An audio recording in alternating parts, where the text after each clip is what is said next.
Okay, welcome, my dear friends. This is Dr. Padala Tirupati, Assistant Professor, Department of Botany, Microbiology, Food Science, and Crop Production, SRR Government Arts and Science College, Autonomous Karimnagar. My dear friends, గత కొంతకాలంగా మనం TG set and UGC net కి సంబంధించిన paper one కి సంబంధించిన teaching and research update కి సంబంధించినటువంటి general paper కి సంబంధించిన ప్రశ్నాపత్రాల విశ్లేషణ చేసుకున్నాం. దాంతో పాటుగా మోస్ట్ ఎక్స్పెక్టెడ్ బిట్స్ కి సంబంధించిన టీచింగ్ అప్టిట్యూడ్ కంప్లీట్ చేసుకున్నాము. 100 బిట్స్ అంటే 5 భాగాలు. ఒక్కొక్క భాగంలో మనం 20 క్వశ్చన్ల చొప్పున చూసాం. మోస్ట్ ఎక్స్పెక్టెడ్ బిట్స్, అదేవిధంగా రీసెర్చ్ అప్డేట్ కి సంబంధించి కూడా 100 బిట్స్ అంటే ఒక్కొక్క భాగంలో 20 క్వశ్చన్ల చొప్పున 5 పార్ట్స్ గా మనం చేసుకున్నాం. ఈ రోజు teaching and research aptitude general paper one కి సంబంధించిన మొదటి పేపర్ లో నెక్స్ట్ యూనిట్ అయినటువంటి important unit, that is communication. So communication కి సంబంధించినటువంటి అత్యంత ముఖ్యమైనటువంటి మోస్ట్ ఎక్స్పెక్టెడ్ బిట్స్ కి సంబంధించి మనం ఈ రోజు విశ్లేషణ చేసుకోబోతున్నాం. మై డియర్ ఫ్రెండ్స్, ఈ కమ్యూనికేషన్ కు సంబంధించి మనం ఇందులో cross communication, vertical communication, longitudinal communication, అదేవిధంగా ఈ కమ్యూనికేషన్ కు సంబంధించినటువంటి బ్యారియర్స్ ఏ విధంగా ఉన్నాయి, కమ్యూనికేషన్ లో సెండర్ రిసీవర్ ఏ విధంగా, అంటే ఎన్కోడర్ డీకోడర్ మధ్యలో ఉండేటువంటి కమ్యూనికేషన్ సైకిల్ ఏ విధంగా ఉంటుంది, వెర్బల్ కమ్యూనికేషన్ అంటే ఏంటి, నాన్ వెర్బల్ కమ్యూనికేషన్ అంటే ఏంటి, ఇన్ఫార్మల్ కమ్యూనికేషన్ అంటే, ఫార్మల్ కమ్యూనికేషన్ అంటే ఏంటి, వీటికి సంబంధించినటువంటి అంశాలు ఇందులో మనకు రావడం జరుగుతుంది. అంతేకాకుండా ఈ కమ్యూనికేషన్ కి సంబంధించినటువంటి లాంగ్వేజ్ కి సంబంధించి మనకు డిస్లెక్సియా, అలెక్సియా, డిస్గ్రాఫియా, అగ్రాఫియా, అదేవిధంగా డిస్కాల్క్లియా, అకాల్క్లియా, ఇలాంటి అంశాలన్నీ కూడా ఇందులో మనం తారసపడుతూ ఉంటాయి. అంతేకాకుండా ఈ కమ్యూనికేషన్ కి సంబంధించినటువంటి మన సైకిల్లో మనకు ఉండేటువంటి ఈ ఫీడ్బ్యాక్ అంటే ఏంటి, ఇమీడియట్ ఫీడ్బ్యాక్ యొక్క ఉద్దేశం ఏంటి, వీటికి సంబంధించిన అంశాలంతా కూడా మనకు టీజీ సెట్ లో, అంటే టీచింగ్ అప్ టు మొదటి 5 ప్రశ్నలు వస్తాయి. ఆ తర్వాత మనకు రీసెర్చ్ అప్డేట్ కి సంబంధించినటువంటి 5 ప్రశ్నలు వస్తాయి. తర్వాత మనకి ఈ 11 నుంచి 15 ప్రశ్న వరకు, 11 to 15 వరకు మనకు కాంప్రిహెన్షన్, అంటే మనకు ఒక పారాగ్రాఫ్ లేదా ప్యాసేజ్ ఇచ్చి అందులో గురించి 5 ప్రశ్నలు చేయమంటారు. నెక్స్ట్ దీని తర్వాత ఉన్నటువంటి 4th వన్, అంటే ఇది మనకు 3వది కాదు, ఇది 4వదిగా మనం చెప్పుకోవాలి. 4th వన్ కు సంబంధించి మనం గమనించినప్పుడు ఇక్కడ గమనించాలి, దిస్ ఇస్ 4th వన్. ఇది కమ్యూనికేషన్ అంటే భావ ప్రసారానికి, సంభాషణకు సంబంధించి మనకు భావ ప్రసారానికి సంబంధించినటువంటి అంశాలు ఇందులో నుంచి ప్రశ్నలు అడుగుతారు. ఇందులో మనం మొదటి ప్రశ్నను మనం చూస్తున్నట్లయితే, what is the primary purpose of communication, అంటే కమ్యూనికేషన్ యొక్క ముఖ్య ఉద్దేశం ఏంటిదని అడుగుతుంది. అంటే ప్రాథమిక ఉద్దేశం ఏంటని అడుగుతుంది. టు ఇన్ఫార్మ్, మనం ఇన్ఫార్మ్ చేయడానిక, టు ఎంటర్టైన్ అంటే ఇతరులను ఉత్సాహపరచడానిక, ఆనందపరచడానిక, టు పెర్సుయేట్, అదేవిధంగా ఆల్ ద ఎబోవ్, అంటే సమాచారం అందించడానిక, ఉత్సాహపరచడానిక, లేదా ముఖ్యమైనటువంటి సంభాషణ తెలియజేయడానికంటే ఆన్సర్ ఆల్ ద ఎబోవ్, అంటే పైవన్నీ సరైన సమాధానం అవుతాయి. Next second bit, in a communication what is the term for the person who receives the message. ఇక్కడ కమ్యూనికేషన్ చక్రంలో, కమ్యూనికేషన్ సైకిల్లో ఎవరైతే సమాచారాన్ని స్వీకరిస్తారో ఆ స్వీకరించే వ్యక్తిని ఏమంటారు, సెండర్ అంటారా, ఎన్కోడర్ అంటారా, డీకోడర్ అంటారా, ఛానల్ అంటారా. ఇక్కడే మనం చెప్పుకుందాం, గుర్తుపెట్టుకోండి, కమ్యూనికేషన్ సైకిల్లో మనం ఎవరెవరు ఉంటారని మనం చెప్పుకున్నప్పుడు, కమ్యూనికేషన్ సైకిల్లో ఒక మనకు సెండర్ ఉంటారు, ఒక రిసీవర్ ఉంటాడు. సెండర్ అంటే సమాచారం పంపే వ్యక్తిని మనం ఎన్కోడర్ అని కూడా పిలుస్తారు. ఎన్కోడర్. సెండర్ గ్రహించే వ్యక్తిని ఏమని పిలుస్తారంటే డీకోడర్ అని పిలుస్తారు. ఎన్కోడర్, డీకోడర్,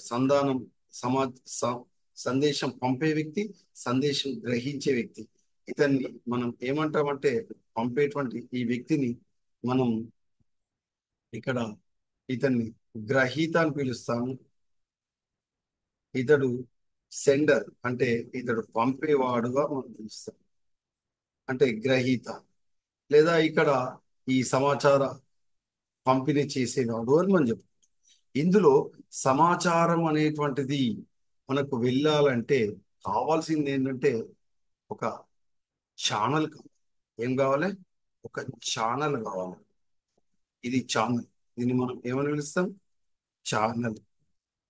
ఈ ఛానల్ మనం ఉపయోగించేటువంటి లాంగ్వేజ్ అంటే మీడియా అవసరం అవుతుంది. అంటే ఒక కమ్యూనికేషన్ సైకిల్లో సెండర్ ఉంటున్నాడు, రిసీవర్ ఉంటున్నాడు. సెండర్ నుంచి రిసీవర్కి వెళ్ళేటువంటిది మనకు వెళ్ళాలంటే ఖచ్చితంగా ఒక ఛానల్ కావాలి. దానికి ఛానల్ ద్వారా మనకు మీడియా, మనం ఇంగ్లీష్ మీడియాలో పంపిస్తున్నాం, తెలుగు మీడియాలో పంపిస్తున్నాం, మాధ్యమం అనేటువంటి అవసరం. ఇది మనకు సెండర్ పంపుతున్నాడు, గ్రహీత. ఇప్పుడు అడిగిన ప్రశ్న ఏంటిది? కమ్యూనికేషన్ సైకిల్లో the person who receives the message, అంటే మెసేజ్ ను రిసీవ్ చేసుకునేది వాళ్ళు రిసీవర్. మరి రిసీవర్ ఏమని పిలుస్తున్నాము? Decoder. సో ఇప్పుడు ఆన్సర్ ఏమని పెట్టాలి? Decoder. మరి సందేశాన్ని పంపే వ్యక్తిని ఏమంటారు? సెండర్. సెండర్ కి మరొక పేరు ఎన్కోడర్. అంటే ఏ అండ్ బి ఒకటి టర్మ్ అనమాట. పంపేవాడు సెండర్, ఎన్కోడర్. ఛానల్ అంటే ఏంటిది? ఏదైతే మనం వెళ్ళడానికి ఉపయోగపడేటువంటి మార్గం. మరి ఇదే కమ్యూనికేషన్ సైకిల్లో గుర్తుపెట్టుకోండి. కమ్యూనికేషన్ సైకిల్ ఎప్పుడు అవుతుందంటే, మీరు చాలా చాలా ఇంపార్టెంట్. ఈ ఎవరైతే డీకోడర్ ఉన్నారో ఈ డీకోడర్ మళ్ళీ ఏం చేస్తాడు? రెస్పాన్స్ ఇస్తాడు. ఆ రెస్పాన్స్ ఇచ్చేటువంటి క్రమంలో డీకోడర్ ఏమవుతాడంటే ఎన్కోడర్ గా మారుతాడు. అంటే ఇక్కడ గ్రహీత, రిసీవర్ దేనిగా మారుతాడు? సెండర్ గా మారుతాడు. అప్పుడు సెండర్ దేనిగా మారుతాడు? రిసీవర్ గా మారుతాడు. అంటే మీన్స్ డీకోడర్ గా మారుతాడు. దీన్ని మనం ఏమని పిలుస్తామంటే ఫీడ్బ్యాక్ అని పిలుస్తాం. ఏమంటాం? ఫీడ్బ్యాక్. లేదా దీనికి మరొక పేరు ఏంటిదంటే ఎఫెక్ట్ అని మనం పిలుస్తాం. ఏమని పిలుస్తాం? ఎఫెక్ట్స్. సో కమ్యూనికేషన్ సైకిల్లో మనకు సెండర్ ఉంటాడు, రిసీవర్ ఉంటారు. సెండర్ ని ఎన్కోడర్ అంటారు, రిసీవర్ ను డీకోడర్ అంటారు. ఓకేనా? అదేవిధంగా సమాచారం వెళ్ళాలంటే ఒక ఛానల్, మాధ్యమం కావాలి. ఒక మనకు ఛానల్ కావాలి. At the same time media కూడా అవసరం అవుతుంది. తర్వాత వెళ్ళిన తర్వాత డీకోడర్ రెస్పాన్స్ ను మనం ఫీడ్బ్యాక్ అంటాం, దీన్ని ఎఫెక్ట్ అంటాం. అప్పుడు డీకోడర్ సెండర్ గా మారుతాడు. అదేవిధంగా సెండర్ డీకోడర్ గా మారుతాడు. ఓకే, ఈ విషయాన్ని సెండర్ రిసీవర్ గా మారుతారు. ఏది? కమ్యూనికేషన్ సైకిల్లో మళ్ళీ తిరిగి మనం feedback. Next third question, which of the following is the barrier to effective communication? అంటే ఒక ప్రభావవంతమైనటువంటి సంభాషణకి, ప్రభావవంతమైనటువంటి సమాచారానికి అడ్డంకి ఈ కింది వాటిలో ఏది అని అడుగుతుంది. నాయిస్ అంటే శబ్దం, ఫీడ్బ్యాక్, క్లారిటీ, ఎన్కోడింగ్. మీరు ఇంతకుముందే పదాలు చూశారు. ఇంతకుముందే మీరు పదాలు చూశారు. ఏంటి? ఫీడ్బ్యాక్ అంటే పునశ్చరణం. అంటే మనం మళ్ళీ రెస్పాన్స్ అనేటువంటిది డీకోడర్ నుంచి ఎన్కోడర్కి వచ్చింది. క్లారిటీ అంటే చాలా స్పష్టత ఉంటుంది. అదేవిధంగా ఎన్కోడింగ్ అంటే సందేశాన్ని పంపేటువంటి వ్యక్తి, సందేశకర్త లేదా సందేశాన్ని పంపేటువంటి వ్యక్తి, పంపడం, ఎన్కోడింగ్ అంటారు. మరి ఇప్పుడు అడిగిన ప్రశ్న ఏంటిది? సంభాషణకి ఈ కింది వాటిలో ఏది అడ్డంకి అని అడుగుతుంది. శబ్దాలు అడ్డంకి. తరగతి గదిలో టీచర్ మాట్లాడుతున్నప్పుడు పక్క గది నుంచి కానీ లేదా రోడ్డు పై నుంచి కానీ, బిల్డింగ్ రోడ్ల పైన ఉంటే వచ్చేటువంటి శబ్దాలు ఈ సంభాషణకి అడ్డంకిగా మనం చెప్పుకుంటాం. నాయిస్, శబ్దం. నెక్స్ట్ ఫోర్త్ క్వశ్చన్ చూడండి. Which model of communication is also known as the transmission model? ఈ కింది వాటిలో 4 మోడల్లో ట్రాన్స్మిషన్ మోడల్ అని దేన్ని పిలుస్తారు? అంటే కమ్యూనికేషన్, సంభాషణకు సంబంధించినటువంటి వివిధ నమూనాలు ఇవ్వబడ్డాయి కిందలో. అందులో షానాన్ వీవర్ మోడల్ ఒకటి, బెలెరో ఎస్ఎంసిఆర్ మోడల్ ఒకటి, తర్వాత స్క్రామ్స్ మోడల్ ఒకటి, అరిస్టాటిల్స్ మోడల్ ఒకటి. ఇందులో ట్రాన్స్మిషన్ మోడల్ అని దేన్ని పిలుస్తారు? అంటే ట్రాన్స్మిషన్ మోడల్ అని దేన్ని పిలుస్తారు అంటే ఇక్కడ మనకు షెనాన్ వీవర్ మోడల్ను మనం ట్రాన్స్మిషన్ మోడల్ గా పిలవడం అనేటువంటి జరుగుతుంది. షెనాన్ వీవర్ మోడల్నే మేము పిలుస్తాం ట్రాన్స్మిషన్ మోడల్ అని పిలుస్తాం సంభాషణలు, కమ్యూనికేషన్. తర్వాత ఫిఫ్త్ వన్ చూడండి. Grapevine is often used. అంటే గ్రేప్ వైన్ కమ్యూనికేషన్ అనేటువంటిది యూజ్ చేస్తాం కదా. మరి యూజ్ చేసినప్పుడు reference to which type of communication? అంటే గ్రేప్ వైన్ కమ్యూనికేషన్ ఈ కింది వాటిలో దేన్ని సూచిస్తుంది అని అడుగు. ఎలాంటి communication? Formal communication, informal communication, non verbal communication, verbal communication అంటే answer informal communication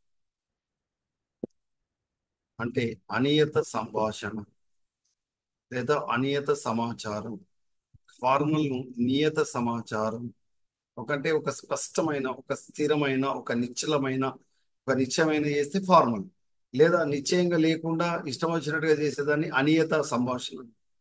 non verbal communication without using of any language, we can use sign language అంటే gestures, postures, body language.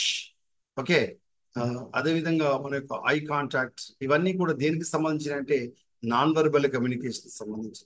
Verbal communication లో sounds ఉంటాయి అంటే శబ్దాలు ఉంటాయి, అదేవిధంగా writing ఉంటుంది, రాతపూర్వకంగా ఉండేటువంటి దాన్ని మనం ఏమని పిలుస్తాం, వెర్బల్ కమ్యూనికేషన్ పిలుస్తాం.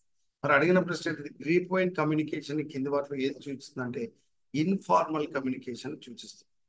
Next 6th one, which of the following is not, చూడండి కానిది అంటున్నాడు, component of the communication process. అంటే ఒక సమాచార ప్రక్రియ ఏదైతే ఉందో, ఇంతకుముందు మనం చెప్పుకున్నాం కదా, ఇది సమాచార ప్రక్రియ అని మనం చెప్పుకున్నప్పుడు సమాచార ప్రక్రియలో ఒక సెండర్ ఒక రిసీవర్ ఉంటాడు, అదేవిధంగా మనకు ఏముంటుంది, ఛానల్ ఉంటుంది, అదేవిధంగా మీడియా ఉంటుంది. తర్వాత ఆర్ నుంచి మళ్ళీ ఎస్ కు మారేటువంటి క్రమంలో దీన్ని మనం ఎఫెక్ట్ అంటాం, లేదా దీన్ని మనం ఫీడ్బ్యాక్ అంటాం. ఏమంటాం, ఫీడ్బ్యాక్ అంటాం. ఇక్కడ ఆర్ ను ఏమని పిలుస్తామంటే ఆర్ ను ఇక్కడ గ్రహీత అంటాం, లేదా డీకోడర్ అని మనం పిలుస్తాం. ఏ కోడర్, డీకోడర్. ఎస్ ను ఏమన్నా మనం ఎన్కోడర్ అని పిలుస్తాం. కానీ మళ్ళీ ఇక్కడ రెస్పాన్స్ ఇచ్చే క్రమంలో, ఫీడ్బ్యాక్ క్రమంలో డీకోడర్ కాస్త ఎన్కోడర్ మారుతాడు, లేదా సెండర్ మారుతాడు.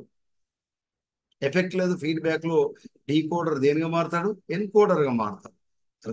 రిసిపియంట్ దేనిగా మారుతాడు, రిసీవర్ సెండర్ గా మారుతాడు. ఈ విషయాన్ని గమనించాలి ఫీడ్బ్యాక్ లేదా ఎఫెక్ట్. కానీ ఇక్కడ బ్యారియర్ ఈ కింది వాటిలో not a component of the communication అంటే సంభాషణకు సంబంధించి సమాచార ప్రక్రియలో, సమాచార చక్రంలో అనుఘటకం కానిది ఏదని. Which of the following is not a component of the communication process అంటే ఇందులో ఆన్సర్ మోటివేషన్. ఈ మోటివేషన్ అనేటువంటిది కమ్యూనికేషన్ సైకిల్లో కాదు. మరి మెసేజ్ ఉంటుంది, ఛానల్ ఉంటుంది, ఓకే, అదేవిధంగా నాయిస్ ఉంటుంది. అంటే ఇంతకుముందు మనం చెప్పుకున్నటువంటి దీంట్లో మీరు గమనిస్తే ఈ ఛానల్ అన్న మీడియా అని ఒకటే, ఇక్కడ దీన్ని మనం ఏమని రాసుకోవాలంటే మెసేజ్ అని రాసుకోవాలి. ఏముంటుంది, మెసేజ్ అంటే సెండర్ ఉంటాడు, రిసీవర్ ఉంటాడు. సెండర్ ఎన్కోడర్ అన్నాం, రిసీవర్ డీకోడర్ అన్నాం. ఇది ఛానల్ ద్వారా వెళ్ళేటువంటి క్రమంలో మెసేజ్, మనం ఏదైతే వార్త ఇవ్వాలనుకున్నామో సందేశం వల్ల సందేశం ఇస్తాం. సందేశకర్త ఏదైతే పంపుతాడో గ్రహీత గ్రహించిన తర్వాత గ్రహీత మళ్ళీ రెస్పాండ్ అయినప్పుడు, ఎఫెక్ట్ చూపించినప్పుడు, ఫీడ్బ్యాక్ ఇచ్చే క్రమంలో రిసీవర్ కాస్త సెండర్ అవుతాడు, అదేవిధంగా డీకోడర్ కాస్త ఎన్కోడర్ అవుతాడు. ఇది గమనించాలి. నెక్స్ట్ 7th క్వశ్చన్ చూడండి, feedback in communication serves what purpose. Feedback అనేటువంటిది దేనికోసం మనకు సమాచార చక్రంలో మనకు ఉపయోగపడుతుంది అని అడిగారు. To transmit the message, message పంపడానిక? నో, ఫీడ్బ్యాక్ కాదు. మెసేజ్ పంపితే అది ఛానల్ ద్వారా మెసేజ్ పంపిస్తాం, ఇది మనకు సెండర్ పంపిస్తాం. టు క్రియేట్ నాయిస్, కాబట్టి ఇది కూడా కాదు, నాయిస్ కూడా కాదు. To provide a response to sender, to provide response to sender. కాబట్టి ఫీడ్బ్యాక్ అనేటువంటిది దేనికి పర్పస్ అంటే సెండర్ ఏదైతే ఇస్తున్నాడో దానికి ఇచ్చేటువంటి ప్రతిస్పందనను ఇక్కడ మనం ఫీడ్బ్యాక్ అని అంటాం. ఓకే, డీకోడ్ ద మెసేజ్ అనేటువంటిది ఇక్కడ మనకు ఫీడ్బ్యాక్ సంబంధం లేదు. So to provide a response to sender. Next 8th question చూడండి, non verbal communication includes all of the following except. చూడండి, మీరు ఈ క్వశ్చన్ బాగా గమనించండి అభ్యర్థులు. ఎగ్జామ్ లో ఇలాంటి క్వశ్చన్స్ సేమ్ ఇలాగే ఇస్తాడు. కింద ఎక్సెప్ట్ అన్నాడు, non verbal communication includes of the following, all of the following except అన్నాడు. అంటే నాన్ వెర్బల్ కమ్యూనికేషన్ అశాబ్దిక సమాచారం లేదా అశాబ్దిక సంభాషణ అన్నారు. ఈ అశాబ్దిక సమాచారానికి సంబంధం లేనిది అడిగాడు ఇక్కడ. అంటే ఎక్సెప్ట్ అది కాకుండా మిగతాయి అని అడుగుతుంది. ఎక్సెప్ట్ ఒకటి కాదు, అశాబ్దిక సమాచారకు సంబంధం లేనిది అని అడిగాడు. ఎక్సెప్ట్ చూద్దాం. ఫేషియల్ ఎక్స్ప్రెషన్ అనేటువంటిది నాన్ ఫార్మల్ లేదా ఇక్కడ మనం నాన్ వెర్బల్ కమ్యూనికేషన్ వస్తుంది. అశాబ్దిక శబ్దాలు ఉపయోగించాలి. గెస్చర్స్, ఇప్పుడు నేను ఈ విధంగా నా చేతులు ఆడిస్తున్నాను, కనుబొమ్మలు ఆడిస్తున్నాను, గెస్చర్స్. సో ఇది కూడా నాన్ వెర్బల్ కమ్యూనికేషన్ వస్తుంది. రిటర్న్ వర్డ్స్ అనేటువంటిది వెర్బల్ కమ్యూనికేషన్ మిత్రమా. ఇంతకుముందే మనం చెప్పుకున్నాం, రాతపూర్వకంగా ఉన్నది కానీ లేదా మనం ఏమని పిలుస్తాం,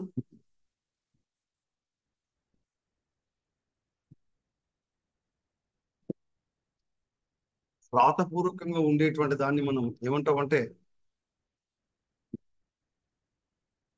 వెర్బల్ కమ్యూనికేషన్ అంట. కాబట్టి బాడీ లాంగ్వేజ్ ఇది non verbal communication. Non verbal. మరి ఇప్పుడు ఆన్సర్ ఏం పెడదాం? మనకు నాన్ వెర్బల్ కమ్యూనికేషన్ ఎక్సెప్ట్ అన్నాడు. ఎక్సెప్ట్ అంటే ఏంటిది? Verbal communication. వెర్బల్ కమ్యూనికేషన్కి ఏ తోడ్పడుతుంది మనకి ఇచ్చిన ఆన్సర్లో? రిటర్న్ వర్డ్స్ అనేటువంటి వెర్బల్ కమ్యూనికేషన్. నేను మాట్లాడితే మీకు వినబడుతుంది కదా, అది కూడా వెర్బల్ కమ్యూనికేషన్. కానీ ఇలా చేతులు ఆడించడం లేదా ఇలా కనుబొమ్మలు ఎగిరేయడం లేదా ఐ కాంటాక్ట్ అంటే నేను మిమ్మల్ని చూస్తున్నాను, మీరు నన్ను చూస్తున్నాను, ఇది ఐ కాంటాక్ట్. ఇదంతా non verbal communication.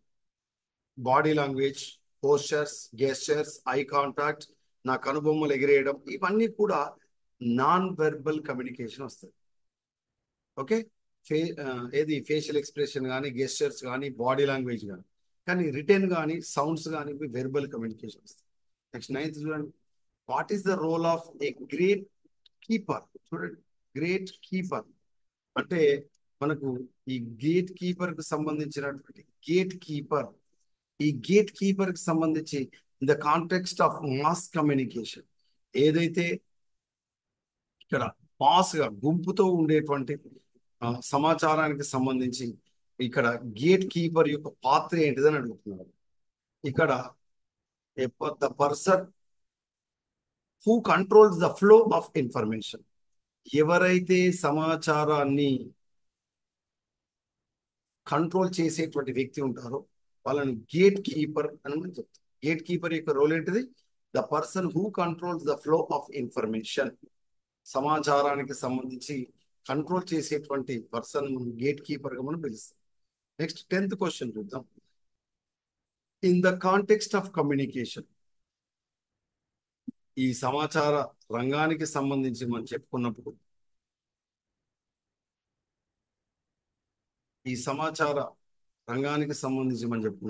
What does the term semantic noise అనేటువంటిది ఈ కమ్యూనికేషన్ కి సంబంధించినటువంటి సందర్భంలో, సంభాషణకు సంబంధించినటువంటి సందర్భంలో ఇది ఏం తెలియజేస్తుంది? ఏ టర్మ్? సెమాంటిక్ నాయిస్ అనేటువంటి. ఈ సెమాంటిక్ నాయిస్ అనేటువంటిది ఏం తెలియజేస్తుంది అంటే misinterpretation of words or phrases, పదాలకు సంబంధించినటువంటి ద్వంద్వార్థాలు లేదా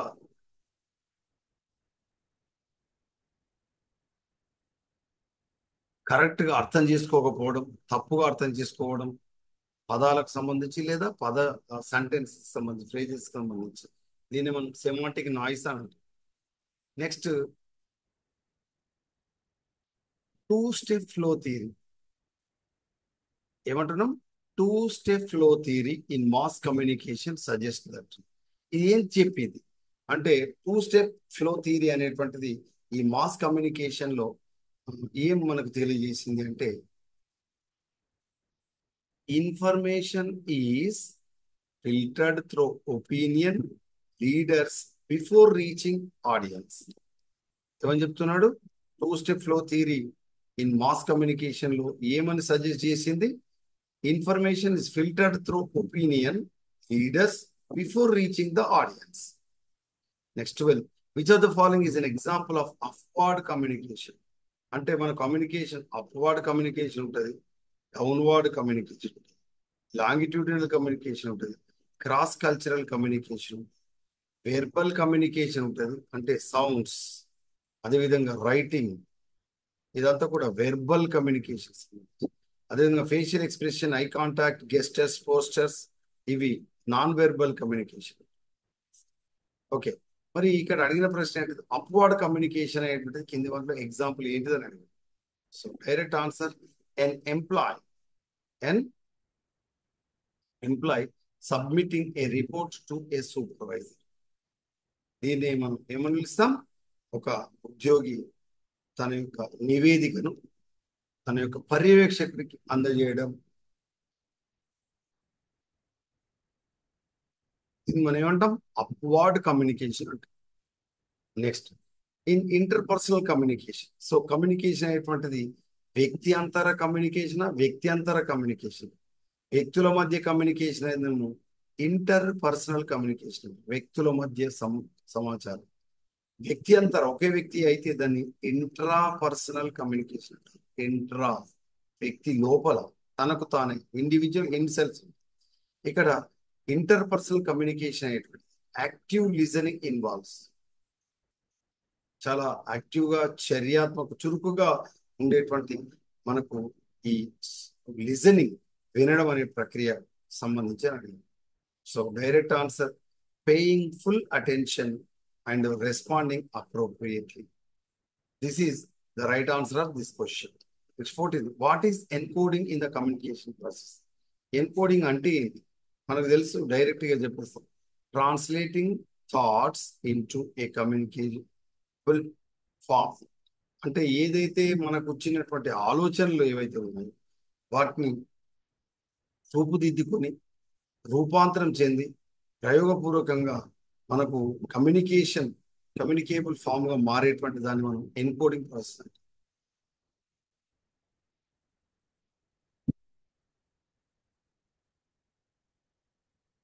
next, which type of communication is typically the most effective for conveying complex ideas?